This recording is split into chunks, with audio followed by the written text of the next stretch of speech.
আল্লাহর রাসূল যেই মাত্র কাঠের মিম্বরে দাঁড়াইলেন, খেজুর গাছটা উটনির মতো হাউমাউ করে কান্না শুরু করে দিলেন। একটা খেজুর গাছ নবীর প্রেমে কান্না শুরু করছে, ফুফিয়ে ফুফিয়ে কান্না শুরু করছেন। বুখারীর মধ্যে আসছে কান্নার আওয়াজটা কেমন ছিল, মার কুল থেকে বাচ্চা টান দিয়ে নিয়ে গেলে বাচ্চাটা যেই রকম কাঁদে, খেজুর গাছটা নবীর প্রেমে ওই রকম কাঁদছে। হযরত আনাস ইবনে মালিক বলেন, ফানাজালান নবী সাল্লাল্লাহু আলাইহি ওয়াসাল্লাম, খেজুর গাছের কান্নায় আল্লাহর রাসূল আর খুতবা দিতে পারলেন না। নবীজি খুতবা বন্ধ করে নতুন মিম্বর থেকে নেমে গেলেন। আল্লাহর রাসূল ফামাসসাহু, খেজুর গাছটাকে স্পর্শ করে সান্ত্বনা দিলেন, কাঁদিস না। ফাসাকানা, নবীজির হাতটা লাগার সাথে সাথে তার কান্না বন্ধ হয়ে গেছে। ইবনে মাজার মধ্যে আসছে আল্লাহর রাসূল হাত স্পর্শ করে নাই। ইবনে মাজার 1415 নম্বর হাদিস। আল্লাহর রাসূল ফাহতাদানাহু, বাপ সন্তান যেমন বহুদিন পরে বিদেশ থেকে আসলে বাবা জড়ায়া ধরে, আল্লাহর রাসূল গিয়ে ওই খেজুর গাছটাকে নিজের বুকের সাথে জড়ায়া ধরলেন। আল্লাহর রাসূল জড়ায়া ধরার সাথে সাথে তার কান্না বন্ধ হয়ে গেছে। আল্লাহর রাসূল বলেন, সাহাবারা শোনো, লাউলাম আহতাদিনহু লা হান্না ইলা ইয়াউমিল কিয়ামা, যদি আজকে আমি নতুন মিম্বর থেকে না এসে খেজুর গাছটাকে জড়ায় না ধরতাম, এই খেজুর গাছ এখানে দাঁড়ায় কিয়ামত পর্যন্ত কাঁদতো। কিয়ামত পর্যন্ত কাঁদতো, কিয়ামত পর্যন্ত। যদি রাসূল জড়ায় না ধরতেন তো আজকে আপনি গিয়েও ওই মসজিদে নববীতে তার কান্না শুনতেন। কি একটা ভালোবাসা ছিল নবীর প্রতি। তিরমিজি শরীফের মধ্যে আসছে 3627 নম্বর হাদিস, 28 নম্বর হাদিস। ওয়ান আব্দুল্লাহ ইবনে আব্বাস রাদিয়াল্লাহু তাআলা আনহুমা قال جاء اعرابي الى رسول الله صلى الله عليه وسلم, একজন গ্রাম্য ব্যক্তি নবীজির কাছে আসছে। আমি আপনাদেরকে বুঝাইতে চাচ্ছি, খেজুর গাছ যেমন নবীর জন্য পাগল, ও নিজের সন্তানকেও নবীর জন্য দিয়ে দিতেন। তার সন্তান খেজুর, তার সন্তান কি খেজুর। একজন গ্রাম্য ব্যক্তি নবীজির কাছে এসে বলে, বিমা আরিফু আন্নাকা নাবিয়্যুন, আমি কিভাবে বুঝবো আপনি যে নবী। সুবহানাল্লাহ বলেন।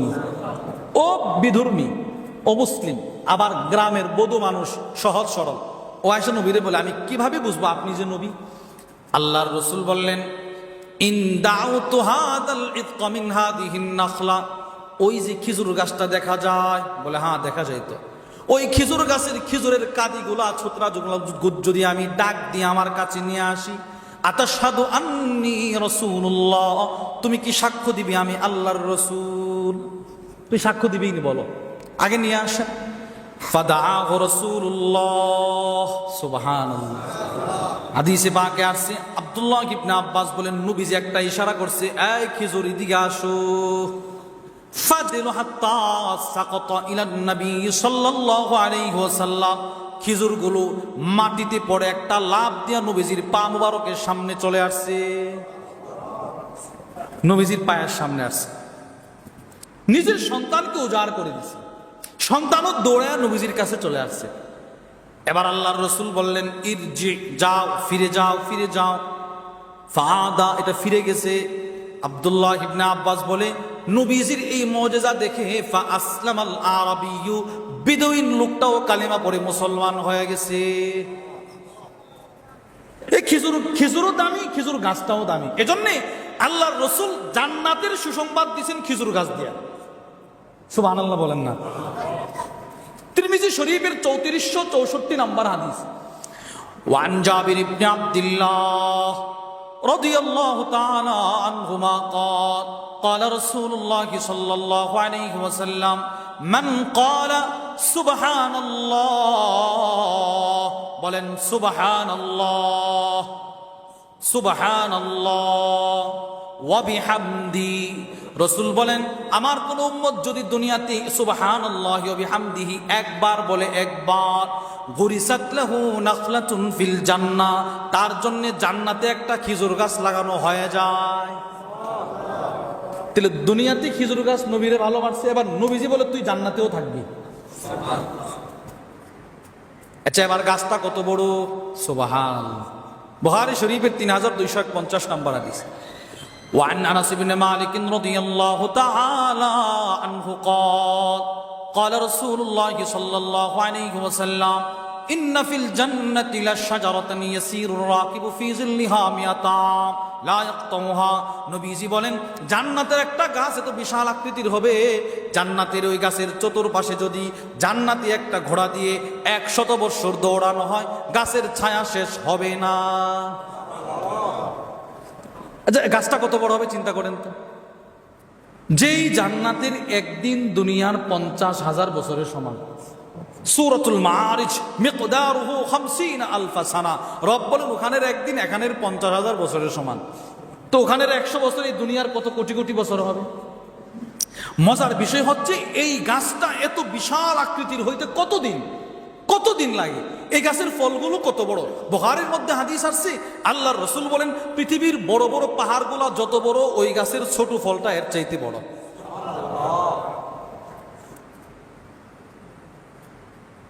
আল্লাহর রাসূল একদিন বয়ান করতেছিলেন, নবীজি বলেন আন্না রাজুলান ইস্তাযানা রাব্বাহু ফিজ-জার। এক ব্যক্তি জান্নাতে গিয়ে কৃষিকাজ করার অনুমতি চাইবে, কৃষিকাজ করবে, কৃষিকাজ। আল্লাহ বলবে এত নিয়ামত দিলাম তোমার কি মনপুত হলো না? সে বলে আল্লাহ আমি করতে চাই, নাও করো। ফাবাদারা, সে জান্নাতে বীজ লাগাবে, এই গাছ বড় হবে। ফাবাদারা তরফা নাবাতুহু ওয়াস্তিওয়াহু ওয়া ইস্তিহসাদু, গাছ বড় হবে, গাছে ফুল আসবে, ফল হবে, ফল বড় হবে, ফলগুলো সে কাটবে, কেটে জান্নাতে নিয়ে খাবে। আচ্ছা বলুন তো 100 বছর যদি ঘোরানো হয় গাছের ছায়া শেষ না হয় গাছটা কত মোটা হবে? আচ্ছা এই মোটা দুনিয়ার হায়াতে এই গাছটা এত মোটা হইতে কত কোটি কোটি বছরের প্রয়োজন ছিল। রাসূল বলেন এই গাছ মোটা হওয়া, গাছে ফুল হওয়া, ফল হওয়া, ফল পাকা, ফল খাওয়া, এই সবগুলো একটা চোখের পলকের ভিতরে হয়ে যাবে। এই রকম গাছ হবে জান্নাতে। শুধু নবীজি হাদিসে বলে নাই, as-sahihul musnad mimma laysa fi as-sahihayn। একজন আলেম ছিলেন আল্লামা আবু আব্দুর রহমান আল-ওয়াদিঈ রাহিমাহুল্লাহ। ওনার একটা কিতাব আছে, উনি বুখারী মুসলিম ছাড়াও অনেক সহিহ হাদিস একত্রিত করেছেন, নাম দিয়েছেন as-sahihul musnad mimma laysa fi as-sahihayn এর 32 নম্বর হাদিস। আবু দাহদা থেকে বর্ণিত এক সাহাবী নবীজির কাছে আসছে, এসে বলে ইয়া রাসূলুল্লাহ ইন্না লি ফুলানিন নাখলা। আমার প্রতিবেশীর একটা খেজুর গাছ আছে, সব শুধু খেজুর গাছের কারবার।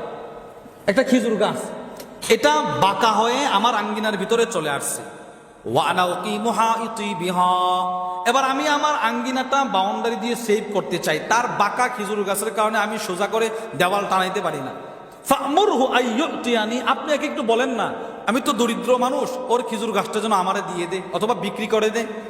রাসূল ওই লোকটারে ডাকে আনছেন, বলেন আতিহা ইয়া বিনাখলাতিন ফিল জান্নাহ, তুমি যদি তোমার দুনিয়ার এই খেজুর গাছটা অসহায় লোকটাকে দিয়ে দাও, আমি রাসূল তোমার জন্য জান্নাতে একটা খেজুর গাছের জামানত নিলাম। ফাআবা, সে অস্বীকৃতি জানাইছে, না আমি দেব না, লোকটা চলে গেছে।